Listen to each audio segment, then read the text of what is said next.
Salut mes formidables amis. Comment ça roule aujourd'hui? Moi, je suis, comment dire, en plein conte de fées. Aujourd'hui, on embarque pour une aventure magique où les mots vont chatouiller votre cœur, du moins je l'espère de tout cœur. Regardez un peu ces décors magnifiques où je me trouve, pas mal, non? Oui, je sais, je suis chanceux de voyager. Mais vous aussi, vous pourrez vous évader en écoutant cette histoire. On se retrouve à la fin pour échanger nos impressions. Je vous souhaite une lecture enchantée, mais ne partez pas trop loin dans vos rêveries, n'oubliez pas de revenir après l'histoire. Il était une fois, dans un monde enchanté et mystique, un petit village appelé Arc-en-Ciel.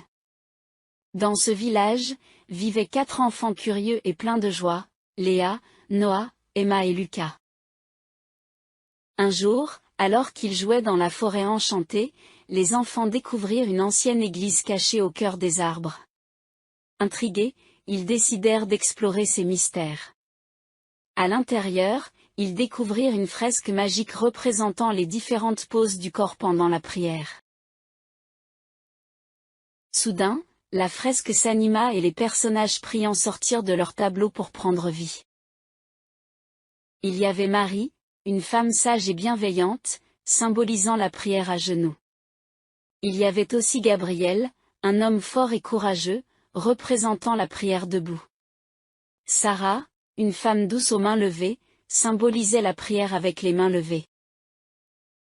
Et enfin, David, un homme humble avec la tête inclinée, représentait la prière avec la tête inclinée. Les enfants, émerveillés, posèrent des questions sur les différentes poses et leur signification. Marie, Gabriel, Sarah et David expliquèrent avec amour et sagesse l'importance de chaque posture lors de la prière. Ils enseignèrent aux enfants que la prière était un lien sacré avec Dieu, et que chaque pose avait un pouvoir unique pour se connecter avec le divin.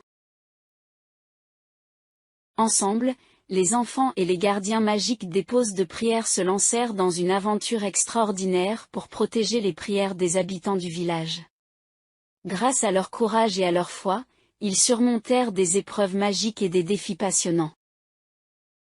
Finalement, les enfants réalisèrent que la véritable magie résidait dans l'amour, la compassion et la foi en Dieu.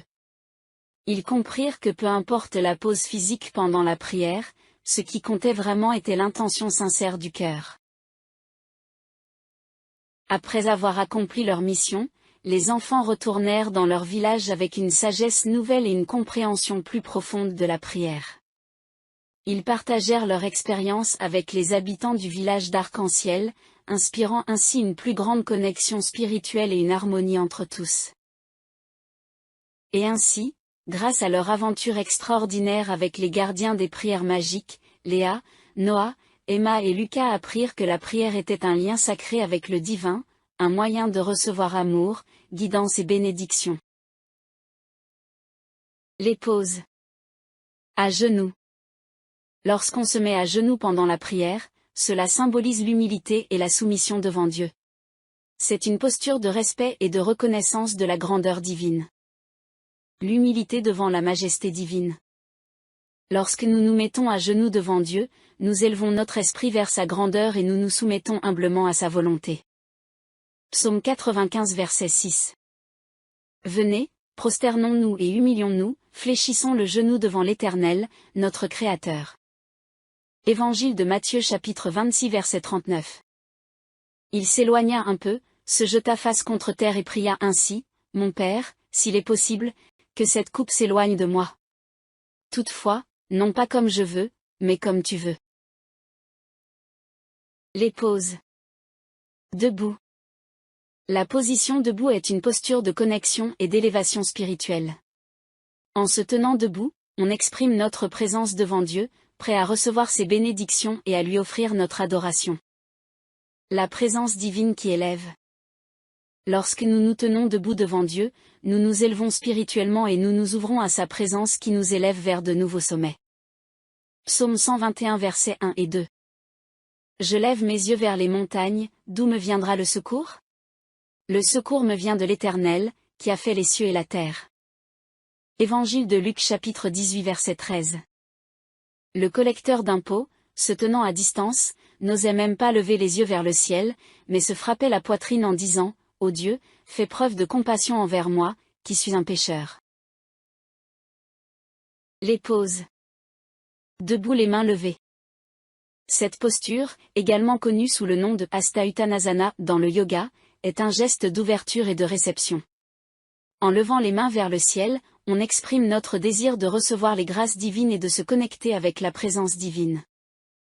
La réception des bénédictions divines. Lorsque nous levons nos mains vers le ciel, nous ouvrons notre cœur à recevoir les grâces et les bénédictions divines qui descendent sur nous. Psaume 134 verset 2. Levez vos mains vers le sanctuaire et bénissez l'Éternel. Les poses. Debout la tête inclinée. Lorsque l'on se tient debout avec la tête inclinée, cela montre une attitude de respect et de soumission envers Dieu. C'est une posture de modestie et de dévotion, où l'on reconnaît la supériorité divine. La soumission respectueuse envers Dieu. Lorsque nous nous tenons debout avec la tête inclinée, nous exprimons notre respect et notre soumission envers Dieu, reconnaissant sa supériorité et sa sagesse. Psaume 95 verset 6. Venez, prosternons-nous et humilions-nous, fléchissons le genou devant l'Éternel, notre Créateur. Évangile de Luc chapitre 22 versets 41 et 42. Puis, il s'écarta d'eux à peu près à la distance d'un jet de pierre, et, s'étant mis à genoux, il pria, disant, « Père, si tu voulais éloigner de moi cette coupe. Toutefois, que ma volonté ne se fasse pas, mais la tienne. » Vous voulez une dose de spiritualité, mes amis? Imaginez, un jour vous vous retrouvez à court de mots pour prier. Pas de panique. Savez-vous qu'il suffit de discuter, pas besoin de se prendre pour un poteau et rester droit ou vous mettre à genoux? Vos mots s'envolent alors vers le ciel tels des prières. Notre Père. Notre Père qui est aux cieux. Que ton nom soit sanctifié. Que ton règne vienne. Que ta volonté soit faite sur la terre comme au ciel. Donne-nous aujourd'hui notre pain quotidien. Pardonne-nous nos offenses. Comme nous pardonnons aussi à ceux qui nous ont offensés. Et ne nous soumets pas à la tentation. Mais délivre-nous du mal. Amen. Je vous salue Marie. Je vous salue, Marie, pleine de grâce. Le Seigneur est avec vous. Vous êtes bénie entre toutes les femmes. Et Jésus, le fruit de vos entrailles, est béni. Sainte Marie, Mère de Dieu, priez pour nous, pauvres pécheurs. Maintenant et à l'heure de notre mort. Amen. Je crois en Dieu. Je crois en Dieu, le Père Tout-Puissant. Créateur du ciel et de la terre. Et en Jésus-Christ, son Fils unique, notre Seigneur. Qui a été conçu du Saint-Esprit. Est né de la Vierge Marie. A souffert sous Ponce Pilate. A été crucifié, est mort et a été enseveli. Est descendu aux enfers. Le troisième jour est ressuscité des morts. Est monté aux cieux. Est assis à la droite de Dieu, le Père Tout-Puissant. D'où il viendra juger les vivants et les morts. Je crois en l'Esprit Saint. À la Sainte Église catholique. À la communion des saints. À la rémission des péchés. À la résurrection de la chair. À la vie éternelle. Amen. Gloire au Père. Gloire au Père, au Fils et au Saint-Esprit. Comme il était au commencement, maintenant et toujours. Et dans les siècles des siècles. Amen. Je confesse à Dieu. Je confesse à Dieu Tout-Puissant. Et à vous mes frères et sœurs. Que j'ai péché en pensée, en parole, par action et par omission. Oui, j'ai vraiment péché. C'est pourquoi je supplie la Vierge Marie, les anges et tous les saints. Et vous aussi, mes frères et sœurs.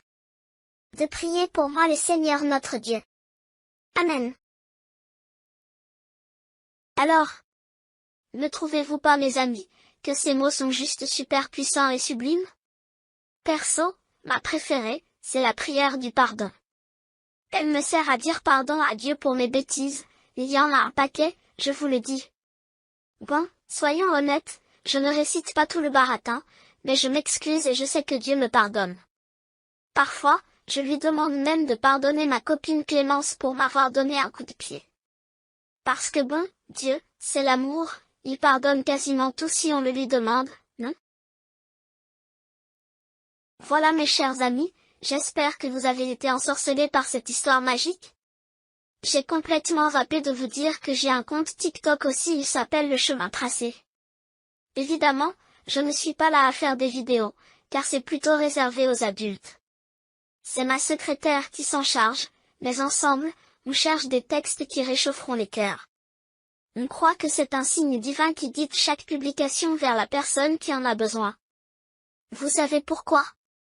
Parce que cette personne cherche peut-être juste un mot, une phrase, une image pour raviver sa foi. Oh là là, je m'emballe encore. Je vous laisse en vous souhaitant que la grâce de Dieu vous accompagne, mes amis.